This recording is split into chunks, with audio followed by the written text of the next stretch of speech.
সালটা 1998। বিশ্ব বাণিজ্য সংস্থার সদস্যপদের জন্য আবেদন করে চীন। তাদের জন্য বিষয়টা ঠিক এতটা সহজ ছিল না, কারণ ইউরোপের বেশ কয়েকটি দেশ তখন চীনের বিরুদ্ধে অবস্থান নেয়। এর অবশ্য কারণও ছিল। চীনা কোম্পানিগুলো বিখ্যাত ব্র্যান্ডের রেপ্লিকা ছাড়া আর কিছুই নয়, বা নকল পণ্য বানায়, এই বদনামে ছেয়ে গেছে তখন চারিদিক। চীন সরকার এসব কোম্পানির বিরুদ্ধে কোনো আইনগত ব্যবস্থা নেয় না।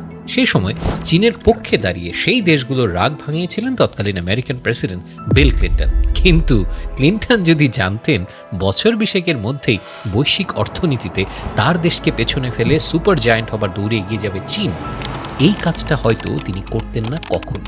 সেই সময় আমেরিকার অর্থনীতি ছিল $9 ট্রিলিয়ন, আর চীনের অর্থনীতির মূল্যবান ছিল মাত্র $1 ট্রিলিয়ন।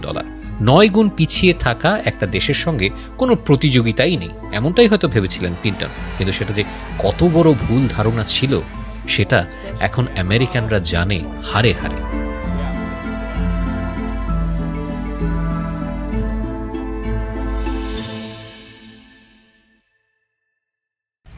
ছোট্ট একটা ডেটা দিয়ে শুরু করা যাক। 2020 সালে পুরো পৃথিবীতে মোট 3.24 মিলিয়ন ইউনিট ইলেকট্রনিক ভেহিকেল বা বিদ্যুৎ চালিত গাড়ি বিক্রি হয়েছিল। এর মধ্যে ইউরোপের সবগুলো দেশ মিলিয়ে বিক্রি করেছে প্রায় 14 লক্ষ ইউনিট গাড়ি। অন্যদিকে শুধু চীনেই বিক্রি হয়েছে 13.5 লক্ষ ইউনিট গাড়ি, আর আমেরিকা সে দেশে বিক্রি হয়েছে মাত্র 3,28,000 ইউনিট ইলেকট্রিক ভেহিকেলস। সংখ্যাটার পার্থক্যের দিকে একটু মন দিলে আপনার চোখের সামনে চমৎকার একটা গল্প ভেসে উঠবে। জনসংখ্যার আধিক্যকে অভিশাপের পরিবর্তে আশীর্বাদ বানিয়ে দ্রুত গতিতে চীনের এগিয়ে যাওয়ার এক অন্যরকম গল্প। না, চীন এই জায়গায় একদিনে পৌঁছয়নি। বছরের পর বছর ধরে তারা কাজ করেছে ইলেকট্রিক ভেহিকেল নিয়ে। বিশ্বের সবচেয়ে বেশি কার্বন দূষণ হয় চীনে। 2060 সালের মধ্যে নিজেদের দেশকে কার্বন নিউট্রাল কান্ট্রিতে পরিণত করার অভিপ্রায়ে দেশটিতে গত 1 দশকেরও বেশি সময় ধরে বিদ্যুৎ চালিত গাড়ির ব্যবহার বাড়ানোর চেষ্টা করা হচ্ছে। সরকারি ও বেসরকারি উদ্যোগে প্রায় $7 বিলিয়ন বিনিয়োগ করা হয়েছে ইলেকট্রিক ভেহিকেল ইন্ডাস্ট্রিতে। এই খাতে প্রচুর ভর্তুকিও দেওয়া হয়েছে প্রণোদনা। চীন জানতো ইলেকট্রিক ভেহিকেলই যানবাহনের ভবিষ্যৎ, আর তাই এই ইন্ডাস্ট্রিতে নিজেদের একচ্ছত্র আধিপত্য তৈরি করার জন্য অনেক আগে থেকেই সূক্ষ্ম পরিকল্পনা নিয়ে তারা এই মাঠে নেমেছে এবং সেই অনুযায়ী কাজও করছে। ফলাফল সেটা তো চোখের সামনেই দেখতে পাচ্ছেন। ইউরোপের সব দেশগুলো মিলিয়েও চীনের সাথে টেক্কা দিতে তাদের রীতিমতো খবর হয়ে যাচ্ছে, আর আমেরিকা সে তো আছে পিছিয়ে যোজন যোজন দূর। টেসলা কারের জয় জয়কারের মাঝেও ইলেকট্রিক ভেহিকেল মার্কেটের সংখ্যার বিচারে চীনের কাছে আমেরিকা এখনও নিতান্তই শিশু। চাইলেই এই সেক্টরটাকে শুধুমাত্র রূপক হিসেবেই ধরতে পারেন। এটা একটা ছোট্ট কেস স্টাডি হয়ে থাকবে আধুনিক বিশ্বের বুকে চীনা আধিপত্যের। গৃহযুদ্ধে জর্জরিত ও মোটামুটি তুলনামূলক দরিদ্র জনগোষ্ঠীতে ভরপুর একটা দেশ কিভাবে নিজের বিশাল জনসংখ্যাকে জনশক্তিতে রূপান্তরিত করে বিশ্ব নেতার আসনে অধিষ্ঠিত হতে পারে, চীন তার আশ্চর্য এক নমুনা। অর্থনীতি, প্রযুক্তি, খেলাধুলা, সামরিক শক্তি, রাজনৈতিক আগ্রাসন, কোথায় নেই চীনের শ্রেষ্ঠত্ব? সুনির্দিষ্ট পরিকল্পনা, যোগ্য নেতৃত্ব, ঝুঁকি নেয়ার দুঃসাহস আর দক্ষ জনবলের মাধ্যমে নিজেদের ভাগ্য যে নিজের হাতেই লেখা যায়, তারও একটা চমৎকার বিজ্ঞাপন হয়ে থাকবে চীনের এই উত্থান। একটু ইতিহাস কপচাবো না, বিরক্ত হবেন না, নইলে গল্পটা ঠিকঠাক বোধগম্য হবে না আপনাদের। চীনের উন্নতির যাত্রা দুভাবে শুরু হয়েছিল। প্রথমটি 1949 সালে চীনের কমিউনিস্ট বিপ্লবের সময় এবং দ্বিতীয়টি 1976 সালে মাও জেতুং এর মৃত্যুর পর শুরু হয় এবং সেটা এখনও চলছে বিপুল বিক্রমে। মাও জেতুং পুরো পৃথিবী থেকে চীনকে আলাদা করে সমাজতান্ত্রিক শাসন ব্যবস্থার ভেতরেই চীনকে পৃথিবীর সর্বশ্রেষ্ঠ অর্থনীতির রাষ্ট্র হিসেবে গড়ে তোলার চেষ্টা করেছিলেন। মাও জেতুং চেয়েছিলেন চীন তার সকল প্রয়োজনীয় জিনিস নিজে উৎপাদন করবে। কমিউনিজমে ব্যক্তিগত ব্যবসার ধারণার কোনো অস্তিত্বই ছিল না। সব ব্যবসা ও শিল্প প্রতিষ্ঠান ছিল সরকারের অধীন। তাই মাও জেতুং তার আমলে সরকারের মালিকানাধীন অনেকগুলো শিল্প ও ব্যবসা প্রতিষ্ঠান প্রতিষ্ঠা করেন। তবে চীনের অর্থনীতির স্ফুরণটা বড় আকারে শুরু হয়েছে মূলত মাওয়ের মৃত্যুর পর। কমিউনিজম ছেড়ে 80 আর 90 দশকে চীন পুঁজিবাদের পথেই হাঁটল, কারণ চীনের জনগণ এবং কমিউনিস্ট পার্টির অনেক শীর্ষ নেতাও বুঝতে পেরেছিলেন যে অর্থনৈতিক উন্নতির জন্য ব্যক্তি মালিকানাধীন ব্যবসা প্রতিষ্ঠান ছাড়া উপায় নেই। ডেং জিয়াওপিং প্রেসিডেন্ট থাকা অবস্থায় আমেরিকা সফর করলেন, বিদেশি বিনিয়োগ নিয়ে এলেন। চীনে 4টি অর্থনৈতিক জোন প্রতিষ্ঠা করা হলো। এসব অর্থনৈতিক জোনের মধ্যে হাজার হাজার কারখানা প্রতিষ্ঠা করা হয়েছিল, যে কারখানাগুলোর পশ্চিমা দেশগুলোতে পণ্য রফতানির অনুমতি ছিল। চীনের অর্থনৈতিক জোনের এসব কারখানা ছিল ব্যক্তি মালিকানাধীন এবং ট্যাক্সও ছিল অনেক কম। চীন যখন এসব পণ্য আন্তর্জাতিক বাজারে ছাড়ল তখন এসব পণ্য হু হু করে বিক্রি হয়ে গেল। কাঁচামালের সহজলভ্যতা এবং শ্রমের মূল্য কম হওয়ার কারণে চীনা পণ্যের দাম অন্যান্য দেশের পণ্যের চেয়ে ছিল অস্বাভাবিক রকমের কম। এভাবেই আন্তর্জাতিক বাজারে চীনা পণ্যের চাহিদা তৈরি হলো এবং চীন প্রচুর বৈদেশিক মুদ্রা অর্জন করতে লাগলো। এ তো কেবল শুরু, এর পরের গল্পটা এগিয়ে যাওয়ার, সেই গল্পটাই বলবো আমরা। কিন্তু তার আগে একটা পরিসংখ্যান দিই আপনাদের। 1978 সালে চীনের জিডিপি ছিল $200 বিলিয়ন সমমূল্যের। গোটা পৃথিবীর মোট জিডিপির 4% সমান ছিল চীনের জিডিপি। আজ সেটা $11 ট্রিলিয়ন ছাড়িয়ে গেছে। বিশ্বের মোট জিডিপির 11%-এরও বেশি আসে চীন থেকে। চীন তাদের অর্থনীতিকে এতটাই শক্ত অবস্থানে নিয়ে গেছে যে করোনার থাবায় গোটা বিশ্বের অর্থনীতি মুখ থুবড়ে পড়লেও করোনার উৎপত্তিস্থল চীনের অর্থনীতিতে বড় কোনো ধাক্কা লাগেইনি। চীন যা দেখিয়েছে তা গোটা বিশ্বের বাঘা বাঘা অর্থনীতির জন্যই ছিল এক আকর্ষণীয় অর্জন। 2020 সালে যেখানে আমেরিকার পার ক্যাপিটা জিডিপি 2.3% কমেছে, সেখানে করোনাকালে চীনের জিডিপির প্রবৃদ্ধি হয়েছে 2.3%। গত কয়েক বছর ধরে বিভিন্ন অর্থনৈতিক সমীক্ষায় বলা হচ্ছিল জিডিপির অঙ্কে 2026 সালে আমেরিকাকে পেছনে ফেলবে চীন। কিন্তু মহামারীর আশীর্বাদে সেই অর্জন হয়তো আরও বছর দুয়েক আগেই ঘটিয়ে ফেলবে দেশটি। কাউন্টারফিট প্রোডাক্টস, এই শব্দ দুটো আগে কখনো শুনেছেন? একদম শুরুতে রেপ্লিকা বা নকল পণ্যের কথা বলেছিলাম, মনে আছে? কাউন্টারফিট প্রোডাক্টস মানে হচ্ছে নকল পণ্য, একটু ভদ্রভাবে বললে রেপ্লিকা প্রোডাক্ট। চীনের অর্থনীতি আজকে যে জায়গায় দাঁড়িয়ে আছে তার পেছনে এই নকল বা রেপ্লিকা পণ্যের একটা বিশাল অবদান আছে। বিখ্যাত সব ব্র্যান্ডের রেপ্লিকা পণ্য বানানোর বেলায় চীন একদম ওস্তাদ। অন্যান্য কোম্পানির প্রোডাক্ট কপি করার কাজটি চীনের লোকজন করে থাকেন অসাধারণ দক্ষতায়। একটা পণ্যের উদ্ভাবনের পেছনে মাথা ঘামানো লাগছে না, ডিজাইন নিয়ে ভাবতে হচ্ছে না, সেই সাথে রিসার্চ এবং ডেভেলপমেন্টের পেছনেও সময় এবং খরচ দুটোই বেঁচে যাচ্ছে। সব দিক থেকেই লাভ। চীনের ছোট বড় কোম্পানিগুলো এই কাজটা করে মূলত স্বল্প উন্নত ও উন্নয়নশীল দেশের বাজারের কথা চিন্তা করে। রেপ্লিকা পণ্যের বিশাল এক মার্কেট আছে দুনিয়া জুড়ে, বিশেষ করে বাংলাদেশ, ভারতের মতো মধ্য এবং নিম্ন মধ্য আয়ের দেশগুলোতে। এইসব জায়গায় একচেটিয়া ব্যবসা করে চীন। জুতা থেকে মোবাইল, ইলেকট্রনিক পণ্য থেকে ল্যাপটপ, কম্পিউটার, সব কিছুরই চাইনিজ ভ্যারিয়েন্ট পাওয়া যাবে এই দেশগুলোতে। বিলিয়ন ট্রিলিয়ন ডলারের এই ইন্ডাস্ট্রির একচ্ছত্র আধিপত্য শুধুই চীনের হাতে। এখানে নেই তার কোনো প্রতিযোগী। আন্তর্জাতিক বাজারের 90% নকল বা রেপ্লিকা প্রোডাক্ট তৈরি হয় চীনে। বিশাল একটা ইন্ডাস্ট্রি দাঁড়িয়ে গেছে এই রেপ্লিকা পণ্য বানানোর উপরে। 2008 সালে ফেরেরো নামে ইটালিয়ান এক চকলেট কোম্পানি একটা চীনা কোম্পানির বিরুদ্ধে আন্তর্জাতিক আদালতে মামলা করেছিল, কারণ চীনা কোম্পানিটি ফেরেরোর ডিজাইন এবং ফ্লেভার হুবহু নকল করে চকলেট বানিয়ে বিক্রি করছিল। সেই মামলায় ফেরেরো জিতেছিল, বড় অঙ্কের ক্ষতিপূরণ আদায় করতে পেরেছিল তারা। কিন্তু সব মাল্টিন্যাশনাল কোম্পানির তো আর এত ধৈর্য থাকে না যে ব্যবসা বাদ দিয়ে আদালতে দৌড়াবে। তাই চীনের রেপ্লিকা প্রোডাক্টের ইন্ডাস্ট্রিটা দিনকে দিন আকারে বেড়েই চলেছে আর ফুলে ফেপে উঠেছে দেশটির অর্থনীতি। চীনের অর্থনীতিকে বড়সড় একটা বুস্ট এনে দিয়েছে স্মার্টফোন ইন্ডাস্ট্রিতে চীনা কোম্পানিগুলোর উত্থান। নোকিয়া, অ্যাপল বা স্যামসাংয়ের হাতে থাকা মার্কেটের আধিপত্যে ভাগ বসিয়েছে শাওমি, ওয়ানপ্লাস, ভিভো, অপ্পো বা রিয়েলমির মতো কোম্পানিগুলো।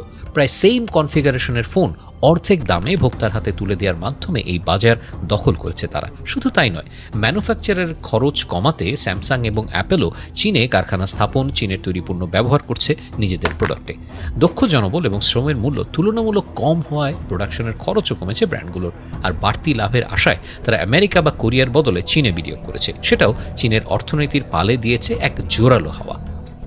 একটা কথা খুব প্রচলিত, চীন চাইলে আপনারও একটা কপি তৈরি করে দিতে পারবে। মূলত কথার কথা হলেও বাস্তব অবস্থা কিন্তু এর অনেকটা কাছাকাছি। 1990 সালে পুরো পৃথিবীর কারখানাজাত পণ্য বা ম্যানুফ্যাকচারিং প্রোডাক্ট নির্মাণে চীনের অবদান ছিল মাত্র 3%।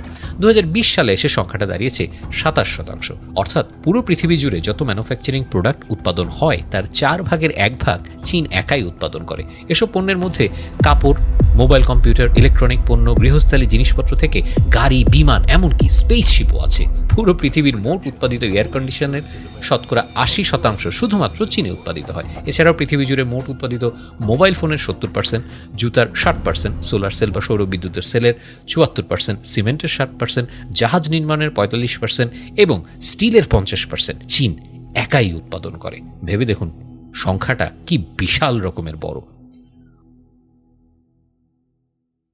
অর্থনীতি বেগবান হবার সাথে সাথে অন্যান্য সেক্টরেও চীন তাদের শ্রেষ্ঠত্ব প্রমাণের মিশনে নেমেছে।